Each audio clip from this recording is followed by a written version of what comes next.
Hey guys, Dissection of Violence here. Interesting card. Not the best showing for me. I know we still cashed 5 units on the max play, but I like to cash a little better than that. Yeah, man, not happy with my performance. We'll go through each spot on the card, say what my opinion is on each of them, and yeah. So starting off, we had Loic Radzhabov. Not a great start. He had, I don't know, he just wasn't finding his range, missing a lot, and although he might have got the round, I thought Al-Swadi could have edged that round. Going on to round 2, I thought we were landing the better shots. Al-Swadi was doing a good job of landing the shots, needed.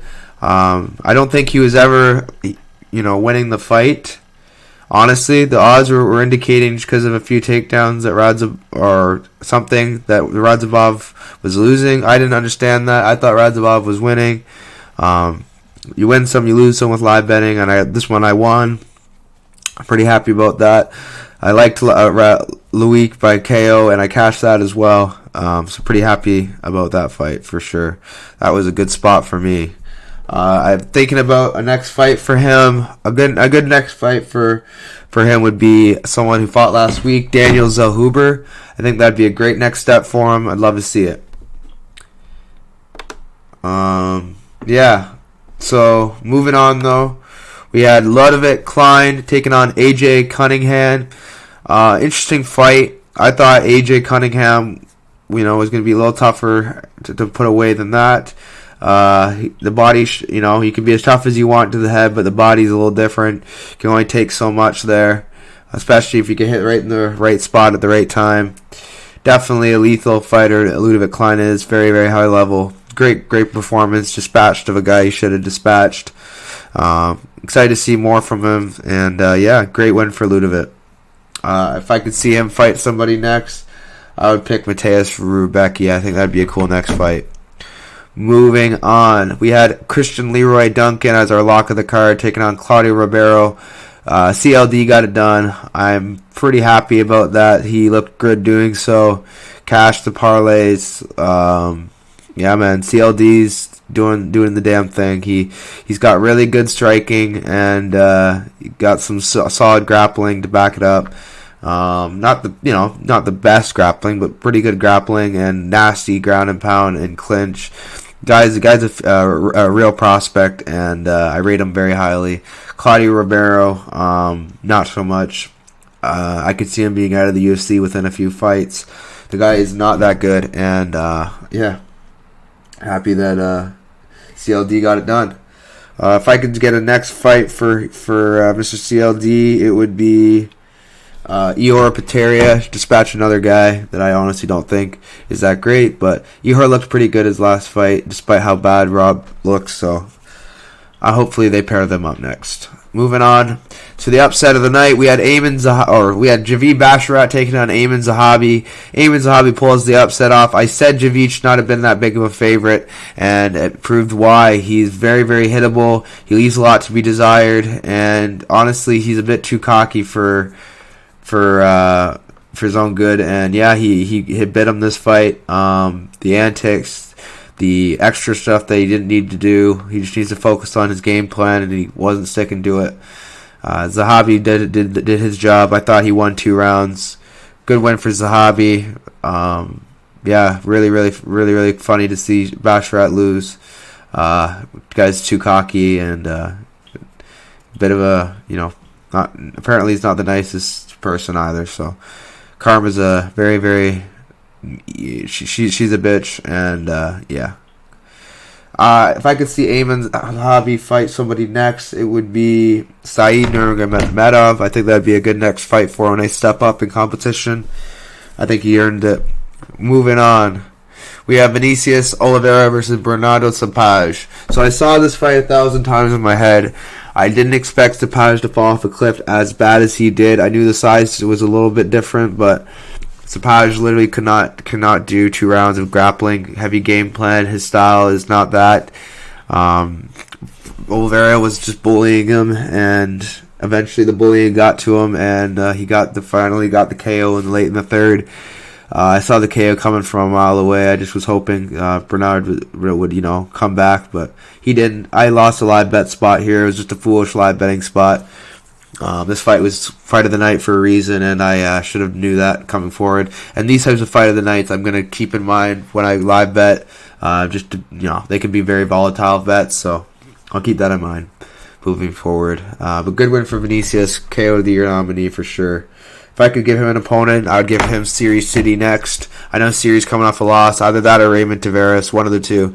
I just think that would be a great striking fight between the two really good high-level strikers. Moving on, we have Eric Anders taking on, he took on Jamie Pickett. I thought Pickett won round 1, but rounds 2 and 3 were easily for Anders. He just couldn't get the takedowns, stuff the takedowns. Pickett was just too low level when it comes to his takedown defense and his get-ups. Anders is a legit grappler, and got to take him more seriously against these guys with not the greatest ground game. Good win for your boy. Great dude. So happy for him. Moving on. Let's give him an opponent. Let's give him someone with good wrestling defense. Brad Tavares. This would be a cool little Legends fight. I think that would be a fun fight for both men. Moving on, we have Steve Erceg taking on Matt Schnell.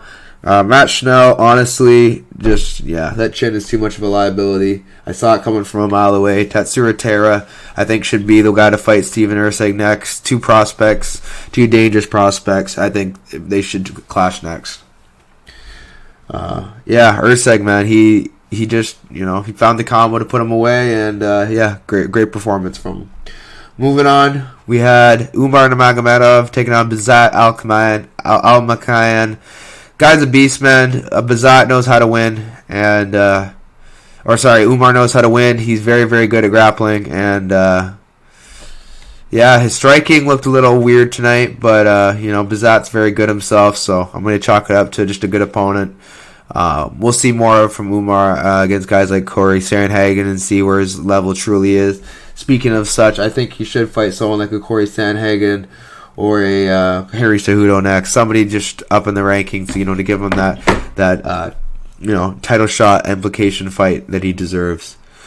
Moving on, I think this was a clean performance by Umar. Happy for him, and I see Habib tomorrow, so I may ask him about it. Moving on, we had Muhammad Mokaev taking on Alex Perez. I thought Perez won 2-1, and I had Mokaev in my bets. Honestly, I should have cashed out after I cashed this one because the Team KHK buy was just on an all-time low. And, let's just say Mokaev should be 10-1. And I thought Perez fought beautifully. Mokaev, man, he's a liability. No striking and a bit soy. Not soy, but if you know what I mean, he just drops to his knees and hopes that your hips hit his shoulders, and he's in a good position to take you down. It's kind of like a really pathetic style to watch. But a win's a win. So if he should get someone like a Kai Kara France next to someone who could really show him levels, or a Brandon Moreno, we'll see though. Moving on, Vitor Petrino taking on Tyson Pedro. Just horrible performance from Tyson Pedro, but if his heart isn't in it and the injuries have added up, I understand completely. Wish him the best in his future endeavors. Vitor, I wish I knew this beforehand, but I probably should have known this beforehand. Vitor Petrino, he should fight someone along the lines of an Ulberg or a Ryan Spann next. I think that would be a cool next step for him. Now, talking about the main event, I'm going to keep my words very carefully here because I don't like to be rude, but Gaziev was probably the most embarrassing fight I've ever bet on. Or not ever bet on, but bet on in a while. Gaziev is a fraud. The writing was written on the wall. His cardio was awful. Always has been. So for some reason, I didn't notice it the last fight. I thought, it is what it is. Gaziev's a slob. He's 1 round or 2 rounds or bust. The guy's quits when things get tough. Definitely not ever picking him again in my life. I don't care who he fights. It could be a high school janitor. I don't care. Embarrassing. I I'm not even talking about for him. He's probably embarrassed too, but I'm embarrassed for picking him. Free pick of the week. That's just terrible, guys. I apologize. I'll get you guys back next week. Might even post 2 plays. Who knows? We'll see. But yeah, guys. Really disappointing outcome. But yeah, Jairzinho did his job. Honestly, I think he should get Pavlovich next. I think that both guys. If Jairzinho wins, it's just he's rosing up the rankings. Okay, see what I did there? Rosing up the rankings. And then Pavlovich is, if he wins, he's just back to where he was. So, honestly, it was a whatever fight. Pretty meh fight card. Rated 4 out of 5 out of 10. Pretty disappointed. It is what it is. And, yeah, guys. I'll catch you guys next time. I'll have a video for UFC 299 a bit later just because I got to figure out who I'm picking for these fights. I'm not as confident as I was with this card as far as the predictions goes, so it's probably going to be a lot of live betting. But it's a busy week next week, so I got to get going and get everything prepared. And yes, I am sick, if you're wondering. I don't know what it is, but I have a head cold. So, anyways, guys, like, subscribe. You know the drill, and I'll catch you next time. See ya.